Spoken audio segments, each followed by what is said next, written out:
កូនមានឪពុកជីវិតមនុស្សគ្រប់គ្នាដែលបានកើតមកនៅក្នុងលោកហើយមានប្រក្តីនៅដោយសេចក្តីសុខទៅបាននោះគឺមកអំពីស្គាល់និងគោរពនៅតួនាទីរបស់ខ្លួនឯងដើម្បីកូនមានឪពុកស្គាល់តួនាទី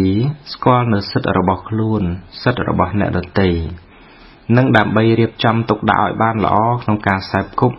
ឬសមាគមរួមការងារក្នុងកិច្ចការផ្សេងៗព្រមទាំងដើម្បីឲ្យបានប្រសើរក្នុងការតាក់ទងជាមួយអ្នកដទៃក្នុងសង្គមកូនត្រូវសិក្សារៀនសូត្រឲ្យមានចំណេះដឹង7មុខ 1. កូនត្រូវរៀនឲ្យដឹងថាកិច្ចការអ្វីខ្លះដែលជាមុខនេតិរបស់មនុស្ស 2. កូនត្រូវដឹងហេតុនិងផលក្នុងការងារដែលត្រូវធ្វើមិនត្រូវច្រឡំហេតុផលជាដាច់ខាត 3. កូនត្រូវរៀនអំពីខ្លួនឯងត្រូវស្គាល់ខ្លួនឯងឲ្យបានប្រាកដព្រមទាំងត្រូវដឹងពីការគោរពខ្លួនឯងផង 4. កូនត្រូវរៀនឲ្យដឹងប្រមាណគឺចេះស្ទង់ស្ទាបក្នុងដំណើរការមានបញ្ញាយល់ត្រូវជាគ្រឿងកំណត់ 5. កូនត្រូវរៀនអំពីពេលវេលាត្រូវចេះកំណត់ដឹងកាលត្រូវចេះប្រើប្រាស់ពេលវេលាឲ្យមានប្រយោជន៍ 6. កូនត្រូវរៀនឲ្យដឹងអំពីព្រឹត្តិការណ៍និងអធ្យាស្រ័យនៃបុគ្គលត្រូវចេះសង្កេតឲ្យស្គាល់មនុស្ស 7. កូនត្រូវរៀនឲ្យស្គាល់អំពីសង្គមមនុស្សទំនៀមទម្លាប់ប្រពៃណីចំណេះដឹងទាំងអស់នេះមិនត្រឹមតែធ្វើឲ្យកូនស្គាល់នៅតួនាទីរបស់ខ្លួនច្បាស់លាស់ប៉ុណ្ណឹងទេគឺនៅធ្វើឲ្យកូនបានទៅជាមនុស្សដ៏សំខាន់ក្នុងការជួយខ្លួនឯងនិងជួយដល់អ្នកដទៃទៀតផងប៉ុន្តែឪសូមឲ្យកូនមាននៅស្មារតីប្រយ័ត្នជានិច្ចចំពោះសេចក្តីប្រមាថគឺការធ្វេសប្រហែសព្រោះសេចក្តីប្រមាថនេះឯង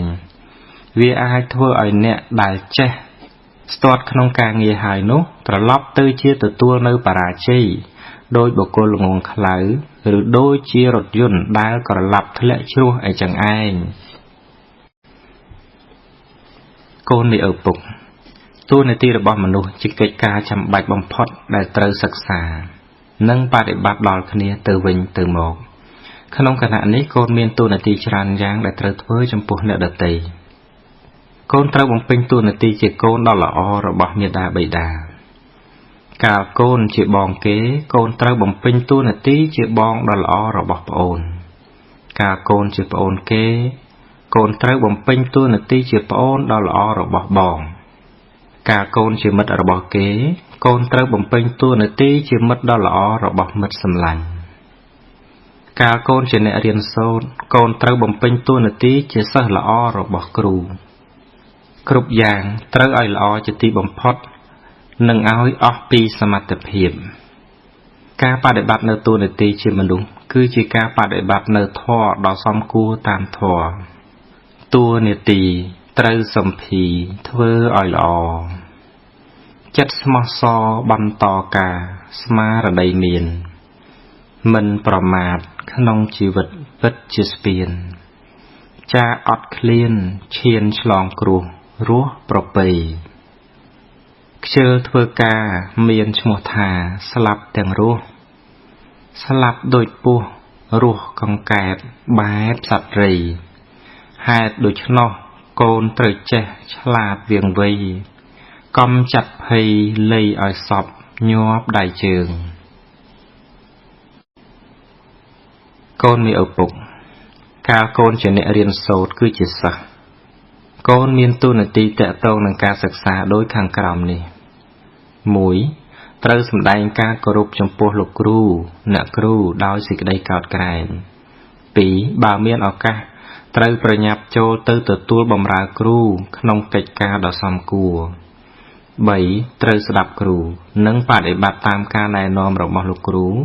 អ្នកគ្រូដោយយកចិត្តទុកដាក់ 4. តាំងចិត្តរៀនគ្រប់ចំណេះវិជ្ជាដែលគ្រូនាំមកបង្រៀន 5. ត្រូវប្រតិបត្តិឲ្យមានរបៀបវិន័យតាមបទបញ្ជារបស់សាលាត្រូវទុកវិន័យដូចជាអលង្ការ 6. ត្រូវជួយធ្វើការងាររបស់សាលាតាមការឆ្លាតឆ្លៀសរបស់ខ្លួននិងមិនត្រូវខ្ជិលជាដាច់ខាត 7. ត្រូវជួយរក្សាទ្រព្យសម្បត្តិរបស់សាលារៀនឲ្យគង់វង្ស 8. ត្រូវមានសេចក្តីស្រឡាញ់រាប់អានចំពោះសិស្សសាលាផងគ្នាត្រូវធ្វើជាសិស្សគំរូល្អ 9 មានឆន្ទៈពេញចិត្តក្នុងការសិក្សាព្រោះការសិក្សាជាការស្វែងរកចំណេះដឹងមកដាក់ក្នុងខ្លួនត្រូវព្យាយាមឲ្យបានសម្រេចមិនខ្ជិលមិនគិតតែពីលេងសប្បាយត្រូវយកចិត្តទុកដាក់ចំពោះកិច្ចការនិងត្រូវចេះពិចារណាក្នុងហេតុផលផ្សេងៗចេះសាកសួរដើម្បីឲ្យការចេះដឹងបានត្រឹមត្រូវ 10 ត្រូវចេះប្រយ័ត្នចំពោះចំណង់តែចង់ក្នុងផ្លូវអាក្រក់ផ្សេងៗត្រូវរៀនឲ្យចេះអត់ធន់ដើម្បីបានជាដៃគូក្នុងការសិក្សាកូនត្រូវដឹងថាសេចក្តីអត់ធន់គឺជាវិជ្ជាដ៏សំខាន់និងជាឫសគល់នៃចំណេះដឹងទាំងឡាយនិងត្រូវចាំទុកថាបុគ្គលល្ងងខ្លៅមានខ្លួនឯងជាសត្រូវកូនមេឪពុកកូនមានតួនាទីរបស់កូនដែលត្រូវបដិបត្តិចំពោះមាតាបិតាដោយខាងក្រោមនេះ 1. តាំងចិត្តសិក្សារៀនសូត្រដើម្បីឲ្យបានជាកូនចេះដឹង 2. ជួយធ្វើកិច្ចការមាតាបិតាឲ្យបានល្អជាទីបំផុត 3. តម្កល់តម្កើងនៅវងត្រកូលឲ្យបានល្អតទៅ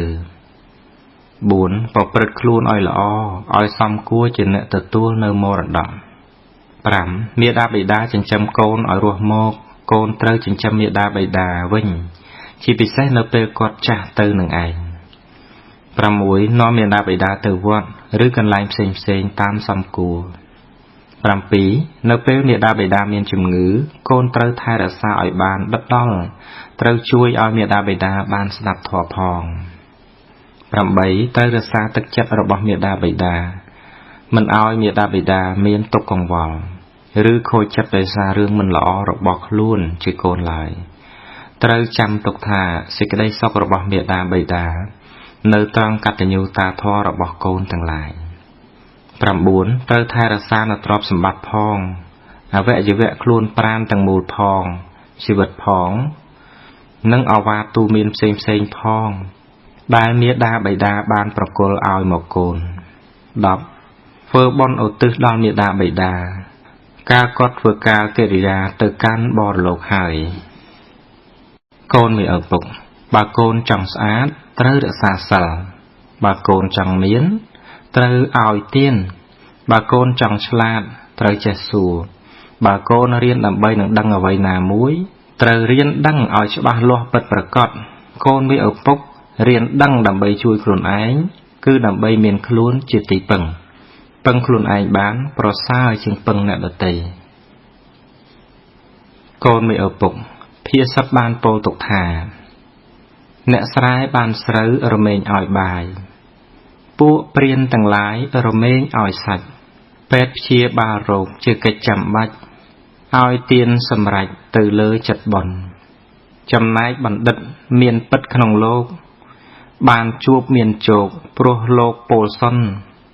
កូនចង់បានអ្វីកុំឲ្យសោយសុនគិតទុកជាមុនសឹមចូលទៅរកធម្មទានឈ្នះអស់ទានទាំងពួងកូនមេឪពុកកូនចូលសម្ដែងការរីករាយដល់អ្នកដែលឈ្នះកូនគ្រប់ករណីដើម្បីដល់ថ្ងៃក្រោយតទៅនៅពេលដែលកូនឈ្នះគេវិញគេនឹងសម្ដែងការរីករាយមករកកូនដូចគ្នាដែរប៉ុន្តែបើគេមិនបានសម្ដែងការរីករាយមករកកូនទេនោះកូនក៏គួរសម្ដែងនូវការយល់ដល់ចិត្តរបស់គេនិងអាណិតគេផងព្រោះគេបានចាញ់តាំងតែពីគ្រាដំបូងដែលគេបានឈ្នះកូនម្លេះគឺចាញ់ចិត្តរបស់ខ្លួនគេនឹងឯងចំណែកកូនវិញគឺឈ្នះចិត្តរបស់កូនដែលជាការឈ្នះដ៏ប្រសើរមិនមានការតស៊ូណាឲ្យក្រៃលែងជាងការតស៊ូយកឈ្នះចិត្តអាក្រក់របស់ខ្លួនឡើយកូនមេឪពុកធ្លាប់ចាញ់អ្នកដទៃប៉ុន្តែឪពុកមិនធ្លាប់រួញរាថយក្រោយទេកូនមេឪពុកក៏ដូចគ្នាដែរទោះបីចាញ់ក៏កុំរួញរាថយក្រោយឡើយបើកូនឪនឹងបានឈ្នះកាលដែលកូនបានឈ្នះចូលកូនក៏មើលងាយអ្នកចាញ់ឲ្យសោះព្រោះការមើលងាយជាចំណុចខ្សោយរបស់អ្នកឈ្នះព្រះពុទ្ធទ្រង់ត្រាស់សម្ដែងថាអ្នកឈ្នះតែងប្រទះនៅពៀអ្នកចាញ់រមែងដេកជាទុក្ខដូច្នេះចូលកូនចាំទុកថាមិនមានការតស៊ូណាឲ្យប្រសើរជាងការតស៊ូយកឈ្នះចិត្តអាក្រក់របស់ខ្លួនឯងឡើយសុខដតីក្រៅពីសេចក្តីស្ងប់មិនមានឡើយកូនមេឪពុក តើកូនមាននឹកឃើញសេចក្តីស្រឡាញ់របស់ម៉ែមកលើកូនដែរឬទេម៉ែបានដាក់ទានឲ្យកូនជានិច្ចរាល់ថ្ងៃម៉ែព្រមទទួលការលំបាកគ្រប់យ៉ាងជំនួសកូនម៉ែរងចាំបម្រើកូនជានិច្ចតាំងពីកូនកើតមកម៉ែបំបើកដោះកូនថ្នមកូនចិញ្ចឹមកូនជានិច្ចម៉ែភ័យញ័រខ្លួននៅពេលកូនឈឺម្ដងម៉ែជាគ្រូបង្រៀនកូនឲ្យចេះជុះនោមចេះហូបចុកចេះស្លៀកពាក់បង្រៀនកូនឲ្យចេះអង្គុយចេះឈរចេះដើរចេះនិយាយម៉ែជាគ្រូបង្វឹកគ្រប់យ៉ាងតាំងពីកូនកើតមកម៉ែទិញរបស់ឲ្យកូនលេងទិញនំឲ្យកូនញ៉ាំម៉ែជួយរៀបចំឧបករណ៍សិក្សាឲ្យកូនម៉ែជាធនាគារបើកប្រាក់ខែឲ្យកូនគ្រប់ពេលម៉ែជួយរៀបចំឲ្យកូនបានសុខស្រួលគ្រប់យ៉ាងម៉ែបានអប់រំកូនឲ្យមានកិរិយាមារយាទល្អម៉ែបានទូន្មានកូនគ្រប់យ៉ាងចំពោះកិច្ចការប្រចាំថ្ងៃម៉ែព្យាយាមដាស់កូនឲ្យក្រោករៀងរាល់ព្រឹកម៉ែប្រាប់ឲ្យកូនងូតទឹកដុសក្អែលឲ្យកូនម៉ែសិតសក់ឲ្យកូនតែងខ្លួនឲ្យកូន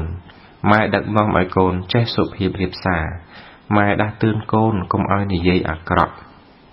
ម៉ែរំលឹកកូនគ្រប់យ៉ាងនិងគ្រប់ពេលម៉ែជាអាចារ្យម៉ែជាទេវតាស្ថិតនៅក្នុងផ្ទះនិងម៉ែជាព្រំព្រមទាំងជាព្រះកូនក្រាបសំពះឈ្នះអស់សត្រូវកូនមានឪពុកកតញ្ញូតាធម៌ជាគុណធម៌ដែលសំខាន់ក្នុងភាពជាមនុស្សការដឹងគុណនិងការតបគុណនោះអាចគ្រប់គ្រងរក្សាឲ្យកូនផុតអំពីភាពអាក្រក់ទាំងពួងបានបុគ្គលដែលតបគុណដល់អ្នកដែលមានគុណរមែងមិននិយាយមិនធ្វើនៅអ្វីដែលជាហេតុឲ្យអ្នកមានគុណក្រៅក្រហាយចិត្តឡើយកតញ្ញូតាធម៌មានកម្លាំងក្រៃលែងបើមិនគិតឲ្យល្អទេគឺមិនអាចយល់បានឡើយដូច្នេះកតញ្ញូតាធម៌ត្រូវកូនខំប្រឹងគិតឲ្យបានល្អកុំយល់ថាមិនសូវសំខាន់នោះមនុស្សដែលអាក្រក់ខុសសិលធម៌ខុសវិន័យទៅបានតាំងតែពីខុសតូចរហូតដល់ខុសធំគឺកើតមកអំពីការមិនដឹងគុណនឹងឯងតែបើកូនជាមនុស្សដឹងគុណកូនមានតែសេចក្តី